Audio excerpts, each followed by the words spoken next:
Okay, back with turn 1, 2, 3, 4, 5. This will be the 11 a.m. turn.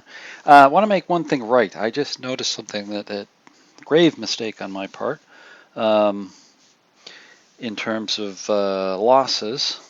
If you notice, my little dice camera, I've repositioned it slightly up here in the upper corner right here.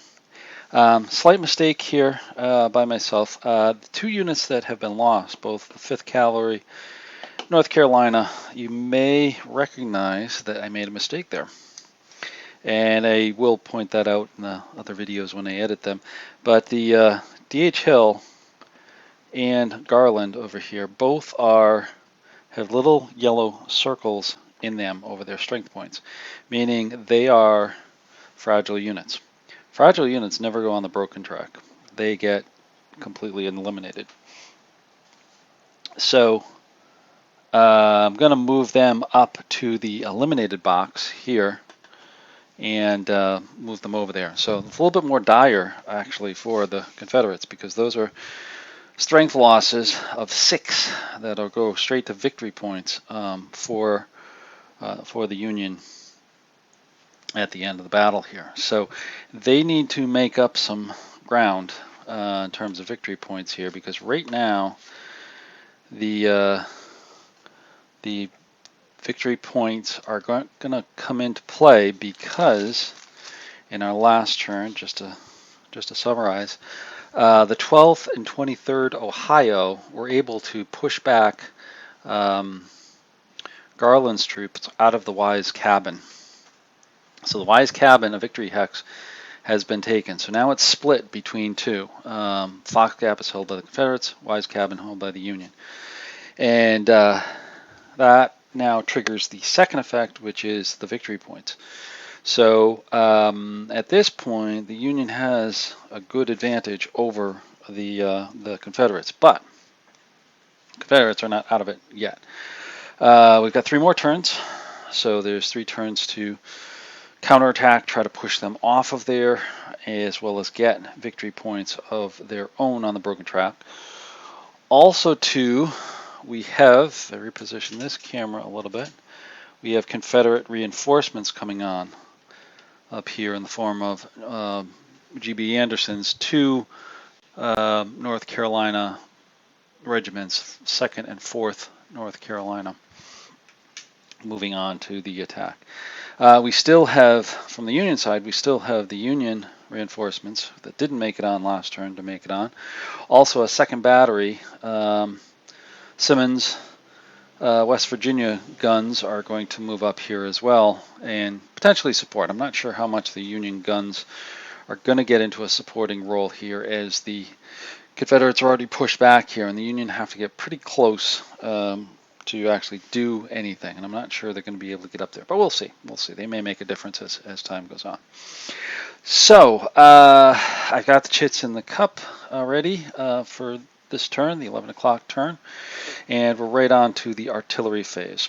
So that first phase is going to be the Union moves on first, and I think what we want to do with this is have McMullen continue to move up the road to position a little bit here. I'm not sure how far I want to move them up the road because we do have the 13th North Carolina here in a potential flanking position, so I don't want to get them too close because they potentially could come down this steep slope over the walls and somehow cause some mischief behind the scenes. So I want to be careful with them. So I think what I want to do with them is just let's see if McMillan did try to move and expose him there in a one-shot attack. He'd have to move down there 1, 3, and then 4, and then you could attack uphill. So I think we want to just move McMullen 1, 2 to there and stop. So now we've got the Confederate artillery. Now they've got a couple choices here. particularly with Davis and Pelham's guns. They are in a perfect blocking position, but they are guns, so they're very vulnerable. I do have units here that can potentially support them, and of course um, we've got the North Carolina troops moving up here as well. So, and I could retreat them, but that will leave them vulnerable in the woods, or vulnerable here out in front of the units to be able to shoot at them. So the question is, my decision is, do I leave them there and shoot, or do they retire and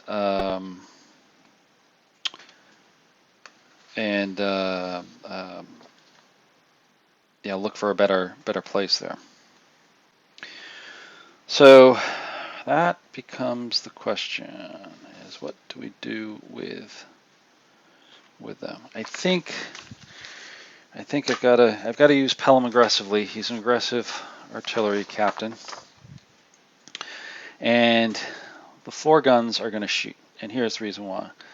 They're going to be short range, so they can use canister to fire at them. So that's going to actually add 50% more to their firepower. So that's now going to bring them up to 6 firing.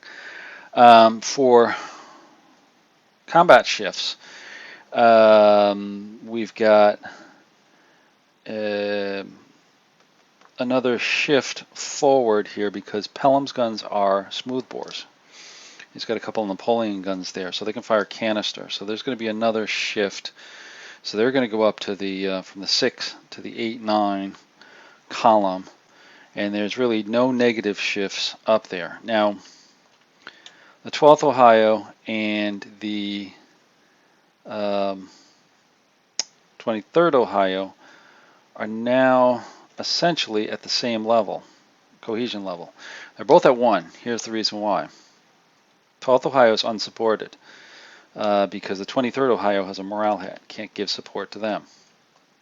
23rd Ohio, even though they have fully supported, they have the morale hit, so they're down to 1. So it's only a 1 on here, and at a looking at an 8-9 range, you know, there's a good chance that a 1 gets a routine. Then even a good chance that 1 gets a tough hit and even a severe hit. So it could be able to push them back a little bit on there. And then hopefully we can get Garland to come out first, and we can get somebody up here to support them before the 30th Ohio and the other units can get up there and attack them. So that's the logic behind it. So here we go. It's on the 8 column. Rolls a 32. It's a little low, but it's still going to get a routine hit on the units. So at this point, I think the 12th Ohio is going to have to take the hit because they're going to be the ones that can best afford it. Oh, we lost a dice. Okay, hang on here. Easily remedied.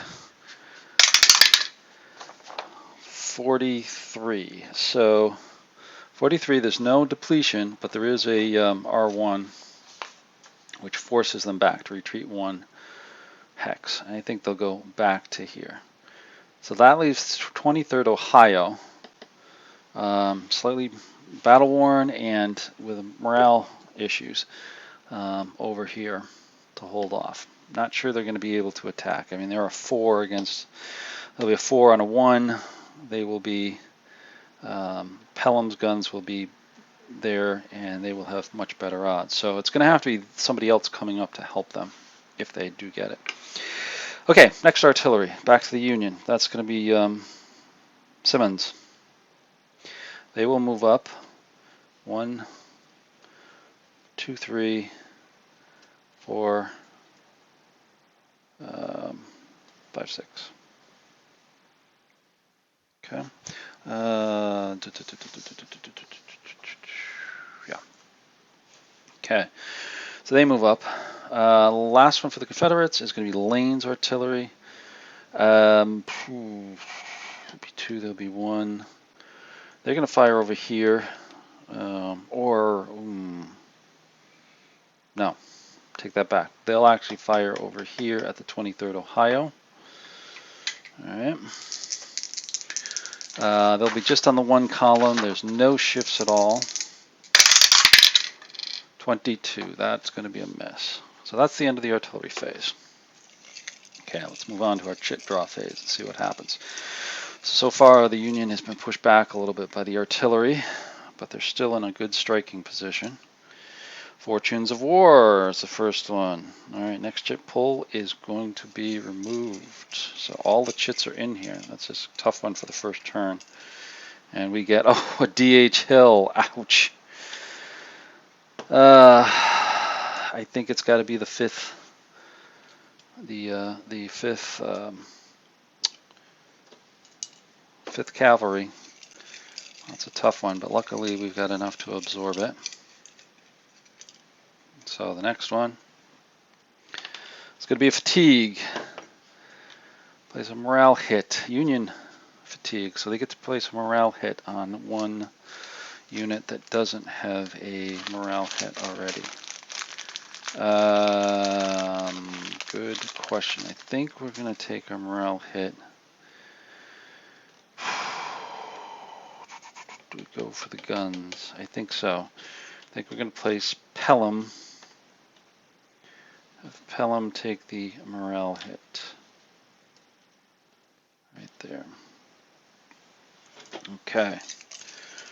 That kind of levels up the morale a little bit. Next, DH Hill. Now, that's a key one here. Let's see if he can get somebody to move. 2, he does. So, question's going to be, who do I move up here? Let me think here. He comes on 1, 2, 3, 4, 5.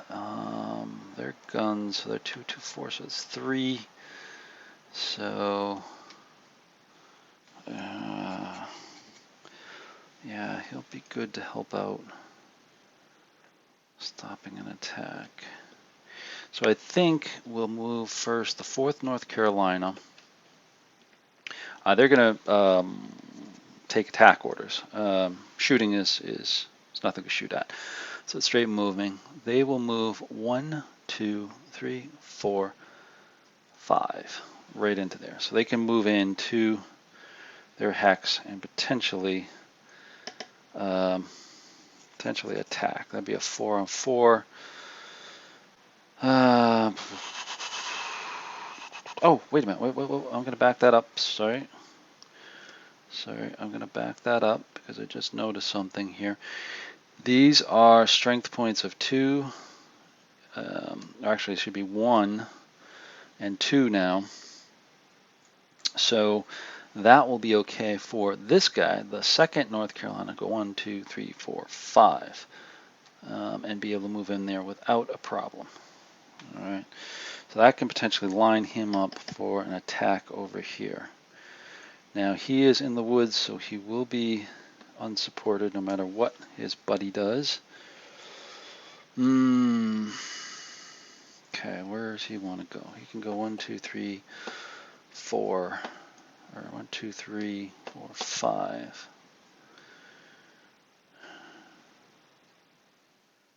he come up behind him or over to the side? I think he'll come over the sides. 1, 2, 3, 4, 5. Go behind the stone walls over there. Okay, so now Anderson's 2nd North Carolina will try to attack and push the 23rd Ohio out of the hex here. And the 23rd Ohio will get a shot back at him. So it'll be on the 4 column. Start on the 4 column. He's firing into woods, so he'll go down to the 2 column. And Anderson is a 2 cohesion. So he's still going to have to roll fairly high. 61 he does. That is a routine hit on Anderson. So routine is over here. Rolls, 55. A D and an R2. Boy, the dice are not rolling for the Confederacy. So he is reduced, and he has to retreat 1. We'll go back over there for 2. The attack is off. So that gives the Union some capabilities there. But it may be tricky for them to do anything with it because he's still in the way. He repulsed them, which is good, but he's going to have a tough time doing it himself. And then going against artillery, which a good canister blast will send them packing. So we'll have to see about that. But for now, Anderson's units have been pushed back. Okay, next chit. D.H. Hill again. Okay, Hill's coming on right away. I don't know, that's odd. Mix them up, but we'll see. Rolls a 4, so Garland can activate. So with Garland, he could defend, which means just shooting, which I think that's what it's going to be because he can shoot at them. They could potentially recover. He could actually move up and provide some support over there. So I think that's what it's going to be. It's going to be defend for Garland, shooting first. 13th North Carolina is going to shoot up here. So they're rifled, starting at 4, but they're range 2, so they go down to a 2. And 23rd Ohio is in the open, so it's on the 2 column. They are just a 1 cohesion, so there's a good chance of a hit, but not on a 1-3. That's a miss. 23rd Ohio, future President Hayes is doing his job pretty good today. So he's fired, so now it's movement. He's going to stay where he is. He's going to move up, provide support. These units are going to stay where they are and just remove their morale hits. So that'll get them back in good stead. Okay, so that's all for the Confederates. Next is a rally. Okay, a rally. So that's got to be played. So Garland moved up. So he's not going to be able to rally. But we could get Anderson. We can try for Anderson back here. He's out of range. He'll get 2 with a +2. So he'll be a 4 or less to rally. And he does. So he rallies and regroups. So he's back in good stead. So Confederates, they're having a rough outing with the dice, are rallying to do something. Now we've got a charge. Now, question is, do we play it or do we hold it? If he charges the 23rd Ohio, he'll be a strength of 4. We'll be going against the guns. Oh, that's right. He's got to roll a dice. 1 to 4, conduct normal close combat. 5 or 6. Charge is refused, and they take a morale hit. That would be devastating. I think for now we're going to hold the charge because we still have the Cox chit to get Scammon going in the cup. And that's what's pulled next. So let's see who's going to move, whether it's going to be Crook or not. Oh, another 6. So that's going to be the cavalry activating and just staying where they are. And then Cox goes back into the bucket. Next, firefight by the Confederates. And they're going to play this right away. They've got 1 unit here. 5th North Carolina. Take a shot at the 23rd 23rd Ohio. So now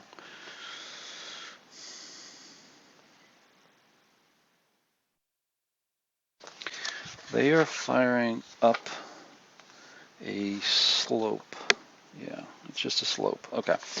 So they're firing 4-column to start, rifled, 1 hex away. They're in open ground, so there'll be no woods, no orchards, no stone wall, no firing over units. Artillery, no. It's not across a steep slope. Steep slope, remember, are the black lines. Flanking fire, canister, nothing. So it's going to be on the 4-column. And the 23rd Ohio is still sitting with a 1 cohesion. 1-6. That is a miss. Wow. Wow. Okay, so the 23rd Ohio fires back. They will be firing on the 4-column as well, but Garland's 5th North Carolina is in the woods, so they'll drop down 2. Garland is at a 0 because he's unsupported. So it's on the 2-column. Let's see what they get. 31. That is a miss as well. So the firefight yields nothing from the Confederate side. Let's see who's next. Fog of War. So let's see. We got to roll our dice for the fog. Rolls a 1. There's no event. So on to the next one, which is going to be Cox, which is the last one. So we're going to get 2 rolls with him because we've got Scammon and Crook. So first one is a 3. So we are going to have Scammon move up or activate to attack.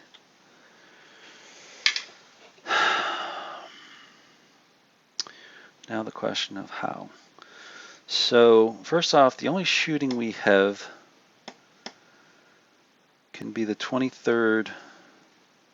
Well, I suppose the 30th Ohio could shoot up there as well, but they're going to be a range of 3, which is quartered, which is going to go down to 1 in the woods. It'd be C. Tough shot, but they could do it. Okay, let's take the 30th Ohio firing up there. So it's going to be on the C column. 61. 1 to 3, it's a hit because Pelham, I believe, has the higher morale. Yeah, he has the higher morale. So Pelham's gun is going to take the hit, a routine hit. Let's see what happens to him. 66. A D and a morale hit, retreat 2. So he Ds, so he flips over, takes a morale hit, which puts him at disrupted, and has to retreat 2 hexes. He'll go back with the 20th North Carolina. Wow. Really amazing shooting by the Union here. So next will be the 23rd Ohio.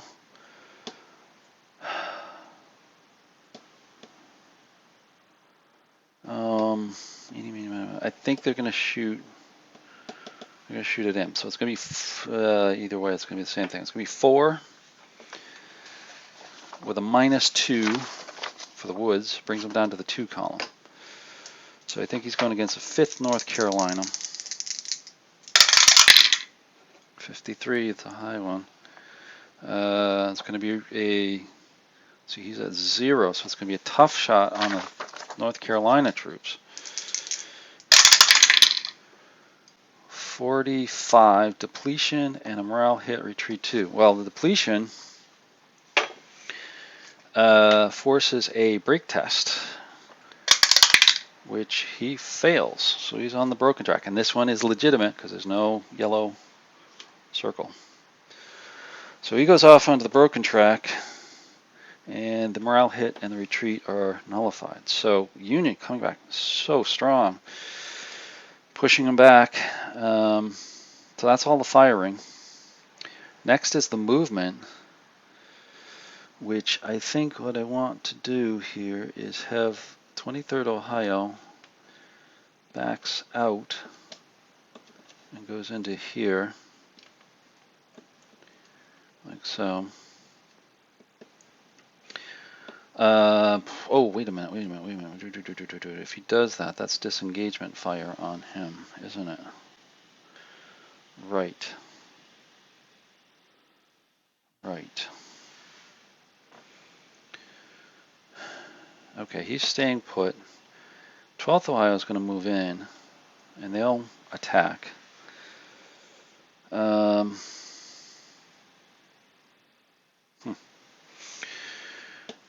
30th Ohio.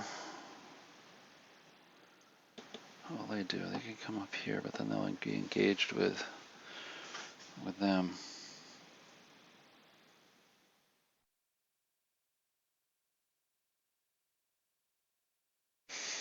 Yeah, okay. They're going to move up, and they're going to go there. They're not going to attack, though.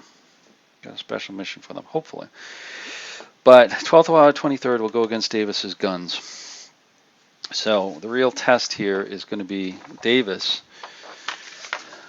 Can they actually score a hit on these guys before they get overrun? So Davis is a 2. He's at close range, so he's going to be bumped up to a 3 for canister. There's no woods or anything like that, so I think it stays on a 3. So it'll be a 1. Excuse me, the 12th Ohio and the 23rd Ohio both have cohesions of 1, so 12th Ohio is going to take the hit no matter what. 43, that's higher. That's a routine. So they score a routine hit. 3, which is nothing on depletions, but a morale hit and a retreat 2. So the 12th Ohio has to go back 1, 2, take a morale hit. So it's now just the 23rd Ohio again.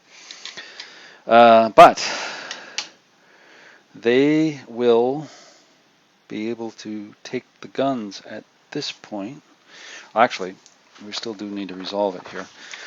They'll be on a 4. So on the 4 column. It'll be 2 to 1 odds because it's 4 to 2. So shifts over 2. That'll put them to 6. The CR, both at 1, so there's no modifications there. 50% are MX or S. They are, so that's going to shift it down 1, so it goes back down to a 5. And 50% are artillery, so that makes it goes up to 1, 2, 3, 4, up to a 12. I think this is going to be pretty devastating. Oh, 1, 2, a low roll for the Union, which gets a close fight. Oh, Davis's units are not giving up that easily. So this is going to be tough. This could actually go the other way. 65. That's going to be a D and a retreat 2 for the artillery. So it's a D, which causes a break test. So they're on a 1. And they fail. So they are removed, and that's going to be a loss. Full strength point loss. So the retreat is nullified. And now the 23rd Ohio can advance into there. Wow, that's big. That is very, very big, because now they've cleared the guns and puts the Confederacy at a big disadvantage because there's now 10 strength points that are lost for the Confederates. And that is going to be possibly devastating unless they can recapture the hexes. All right, so that's all for Cox and for Scammon. All right, but now what we're going to do, there's going to be one more play, playing the charge, and now the 30th Ohio is going after the 13th North Carolina. Okay, now with the charge, what they can do with that is try to charge. I got to roll a dice first. See if they charge. They do. Okay, so they're going to charge. So it's basically a close combat. Increase their cohesion to 4, but they're unsupported, so they'll stay at a 3. Garland will also be at a 3 because he's unsupported as well. So first off, though, we've got to do defensive fire. Now, this is going to start on a 4 for Garland for 13th North Carolina in woods, but the target's behind Stonewall and in woods, so it's going to be a -3 shift down to 1. And that'll be it. So it's a minus. Actually, sorry, they moved up to the Stonewall. They were already there, so they don't get the Stonewall. So it's a shift of 2, shift down 2 instead. 13th was already there. 30th moved up. 13th had position. Is the reasoning. 54 on the 2 column is a routine. He's a 3, so it's a routine hit on them. And they get a 2-5, no depletion, but they do retreat. So 13th North Carolina did push them back. All right, so they did repulse them. So the charge failed. But I think the damage is done over here by the 23rd Ohio. All right, we got one more move here. We've got Crook. Let's see if he moves. Let's see if Cox activates him. He does. So he'll be done. He'll come over here as activated.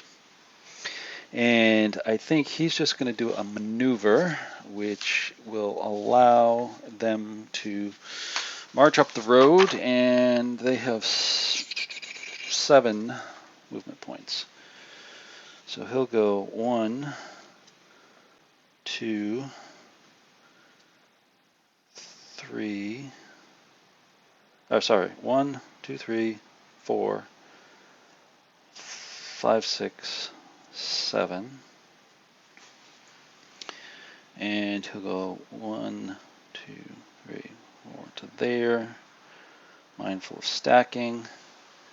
And he'll follow behind. And everybody else will just follow behind like that, I believe. Slowly coming up the road. All right, so that's all for the chits. There's no held chits. So now it's just the end of turn. We've got 1 unit in the broken box. They'll move down to broken 2. And the rest are defeated, or eliminated, excuse me. But here's our situation at the end of 11 a.m. We've had an attack from the Wise House into the woods, knocking out Confederate artillery and pushing them back and opening up, potentially capturing the Fox Gap's hex. Union has already captured the Wise hex there, and I should probably put a counter on there to symbolize a Union capture, so I don't forget. We'll just grab one of these here to get that on. There we go. It's Union captured there. Confederates still hold the other one, which should probably put a Confederate marker on there, and I will get that on there. I just can't seem to locate it at the moment. Oh, here it is, over here. Okay, so but the Union has the advantage in losses. Confederates have lost now 3 units directly eliminated and 1 unit on the broken track, which I'm doubtful that he'll be able to get back in. Yeah, I'm doubtful that he'll get back in, so I think they've got the advantage on the points. So Confederates do need to try to take back and hold these victory hexes for the game. Okay, so I'm all cleaned up here. We'll move on to the 11:30 turn, and I'll be right back with that.